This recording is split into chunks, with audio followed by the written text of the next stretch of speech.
Hello everyone. आज हम पढ़ रहे हैं कंस्ट्रक्टिविज़्म यानी कि रचनावाद।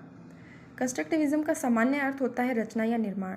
ये किसी भी चीज़ का निर्माण हो सकता है, किसी वस्तु का निर्माण, किसी भवन का निर्माण, किसी संगठन का निर्माण, या फिर व्यक्ति के चरित्र का निर्माण, या फिर व्यक्ति के व्यवहार का निर्माण। तो हम यह रचनावाद को पढ़ेंगे व्यवहार के निर्माण के संदर्भ में। हमारा जो मेन फोकस होगा वो होगा अंतर्राष्ट्रीय राजनीति में राष्ट्रों के व्यवहार के निर्माण के संबंध में। यानी कि हम ये समझेंगे कि अंतर्राष्ट्रीय राजनीति में एक राष्ट्र जो व्यवहार करता है उसका निर्माण कैसे होता है।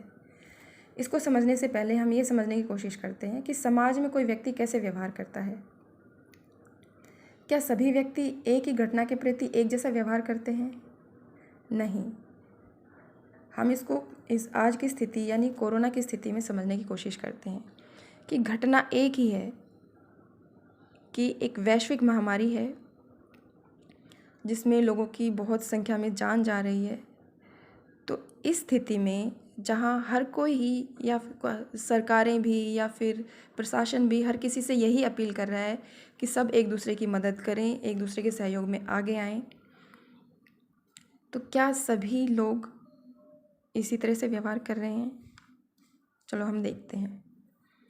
कुछ लोग ऐसे हैं कि इस महामारी में भी कि उनको दूसरों के सहयोग से कोई लेना देना नहीं है, उनके लिए अपना या अपने परिवार का हित ही सर्वोपरि है।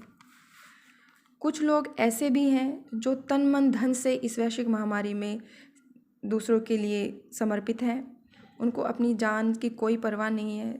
इनमें डॉक्टर्स हैं, पुलिस हैं, जो पूरी तरीके से पूरे मनोयोग से दूसरों की मदद में आगे आ रहे हैं। और कुछ लोग ऐसे भी हैं जो अपनी नैतिकता को बिल्कुल त्याग कर जमाखोरी या कालाबाजारी में लगे हुए हैं।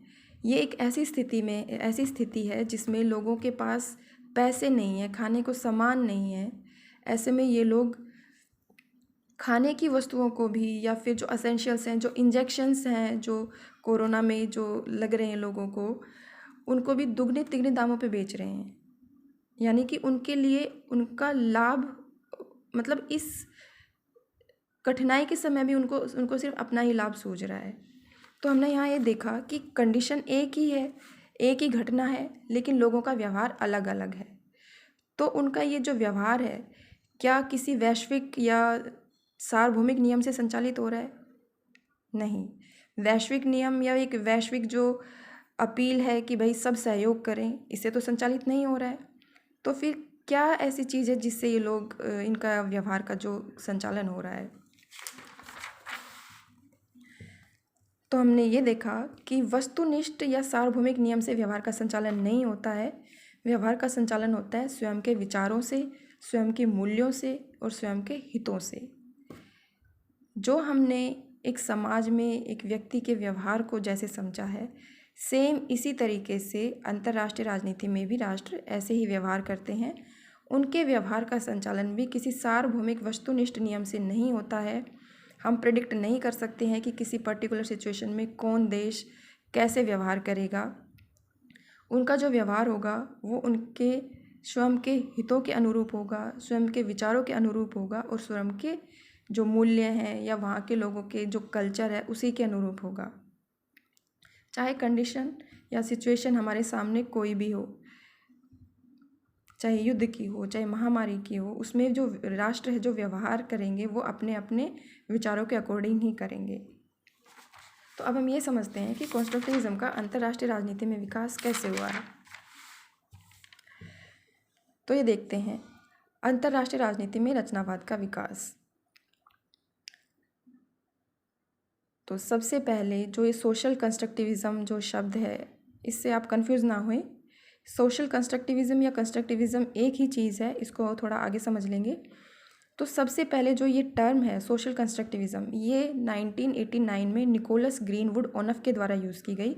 इनकी पुस्तक में इसका नाम है world of our making, rules and rule in social theory and international relations. इनकी बुक के नाम से ही क्लियर हो रहा है कि सोशल थ्योरी यानी समाज हो या फिर अंतर्राष्ट्रीय संबंध हो, विश्व वैसा ही है जैसा कि हम उसे बनाते हैं। तो इसीलिए यहाँ पे वर्ड सोशल लगा है, क्योंकि ये सोशल इंटरेक्शन से ही व्यवहार का निर्माण हो रहा है। तो कंस्ट्रक्टिविज़म कहो या सोशल कंस्ट्रक्टिविज़म एक ही चीज़ है। फिर इस सिद्धांत का जो प्रतिपादन किया है, यहाँ तो ये टर्म दी गई है। जो कंस्ट्रक्टिविज़म सिद्धांत है वो उसके प्रतिपादक है अलेक्जेंडर वेंट। इन्होंने 1992 में एक पुस्तक लिखी है, anarchy is what states make of it the social construction of power politics. इस बुक का मतलब हम थोड़ा बाद में समझेंगे, पहले हम ये समझते हैं कि इन्होंने ये एनार्की जो ये वर्ड है ये यूज़ क्यों किया है। तो वो इसलिए यूज़ किया है क्योंकि अलेक्जेंडर वेंट ने जो कंस्ट्रक्टिविज़म का कॉन्सेप्ट दिया है वो नव यथार्थवाद के खिलाफ दिया है, और स्पेशली जो इसका जो एक अंतर्राष्ट्रीय व्यवस्था अराजकता की है इसके खिलाफ दिया है। कि नव यथार्थवाद क्या कहता है कि अंतर्राष्ट्रीय व्यवस्था अराजकता की है, यानी कि यहाँ कोई एक वैश्विक सरकार नहीं है जिससे अन्य राष्ट्र संचालित हो सकें, इसलिए सबको अपनी सहायता स्वयं ही करनी है, अपनी सुरक्षा स्वयं ही करनी है। तो वो ज़्यादा से ज़्यादा पावर गेन के लिए सब राष्ट्र अपनी पावर गेन में लग जाते हैं, यानी कि एक पावर पॉलिटिक्स शुरू हो जाती है। तो अलेक्जेंडर वेंट इसी के अगेंस्ट अपना ये कंस्ट्रक्टिविज़म देते हैं अपनी बुक में, इसका नाम है anarchy is what states make of it the social construction of power politics. तो अलेक्जेंडर वेंट का कहना है कि एनार्की कुछ भी कोई पहले से स्थापित कोई व्यवस्था नहीं है।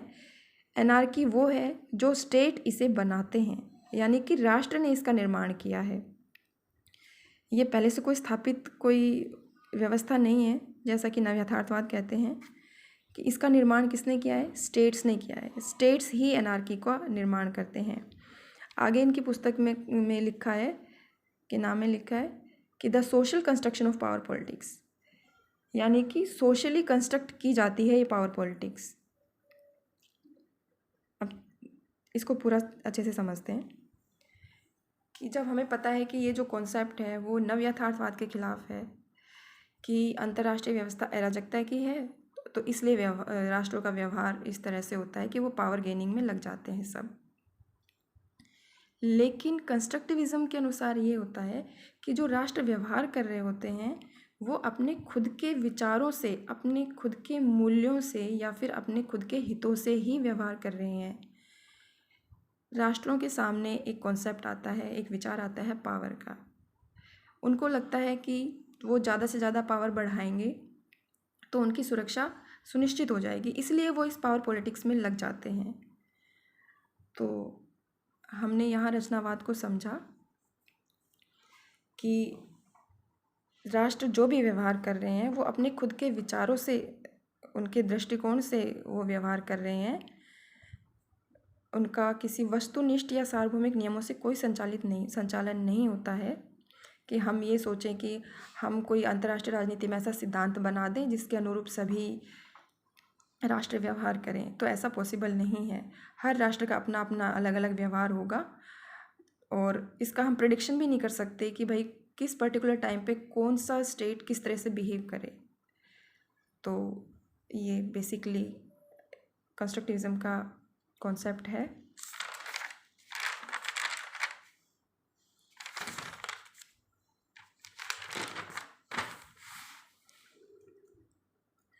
अब हम इसकी कुछ विशेषताएं देख लेते हैं। जो भी हमने अब तक समझा है उसको थोड़ा कंसाइजली देखते हैं कि ये एक आइडिया बेस्ड थ्योरी है, यानी कि ये एक मैटेरियलिस्टिक अप्रोच नहीं है, एक भौतिकतावादी कॉन्सेप्ट नहीं है, कि ये एक वैचारिक अवधारणा है। और इसमें क्या होता है, स्टेट्स के व्यवहार का हम प्रेडिक्शन नहीं कर सकते हैं। जैसे जैसे स्टेट्स के विचारों में परिवर्तन होता है वो वैसे वैसे व्यवहार करते हैं। तो बेसिकली जो ये कॉन्सेप्ट आया है वो शीत युद्ध के बाद की घटनाओं की व्याख्या करने के लिए विकसित किया गया है, क्योंकि इससे पहले जो कुछ सिद्धांत विकसित किए गए थे उनमें यही कहा गया था कि राष्ट्रों का जो व्यवहार है वो हम या तो उदारवाद के अनुरूप ढाल सकते हैं या फिर यथार्थवाद के अनुरूप ढाल सकते हैं। लेकिन कुछ घटनाएं ऐसी हुई जहाँ पे ये समझना मुश्किल हो गया कि राष्ट्र व्यवहार कर किस तरह रहे हैं। तो कुछ उदाहरण से समझते हैं कि जैसे कि यूएसएसआर का विघटन है।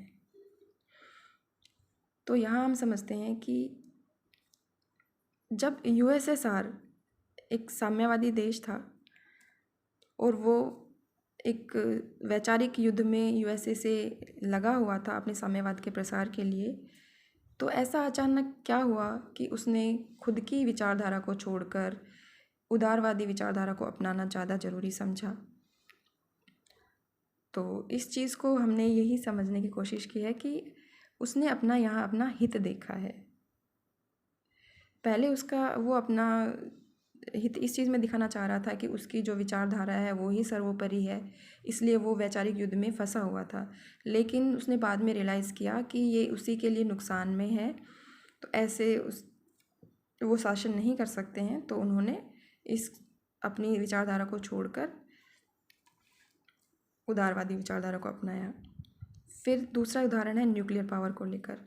न्यूक्लियर पावर को लेकर भी लोगों के देशों के अलग अलग दृष्टिकोण हैं कि कहीं जो कुछ कंट्रीज़ हैं जो न्यूक्लियर पावर को इसलिए बढ़ावा दे रहे हैं कि उनकी सुरक्षा बढ़ सके या उनकी अंतर्राष्ट्रीय राजनीति में धाक बन सके, वहीं कुछ लोग इस न्यूक्लियर पावर का यूज़ कर रहे हैं आम जनता के लिए, यानी कि न्यूक्लियर पावर जनरेशन के लिए। तो वही है कि हमने बस यही देखा कि कोई भी जो राष्ट्र जो व्यवहार कर रहा है अंतर्राष्ट्रीय राजनीति में, वो खुद के हितों के अनुरूप कर रहा है, खुद के विचारों के अनुरूप कर रहा है, खुद के दृष्टिकोण के अनुरूप कर रहा है।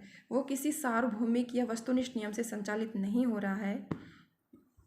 तो अब इसकी एक कमी भी देख लेते हैं कि ये कहा जाता है कि जब राष्ट्र हैं वो अपने अपने हिसाब से ही कार्य करेंगे, किसी वस्तुनिष्ठ नियम से संचालित नहीं होंगे, तो एक वैश्विक सहयोग की स्थिति नहीं बनने में मुश्किल आएगी और एक अस्थिरता बढ़ेगी।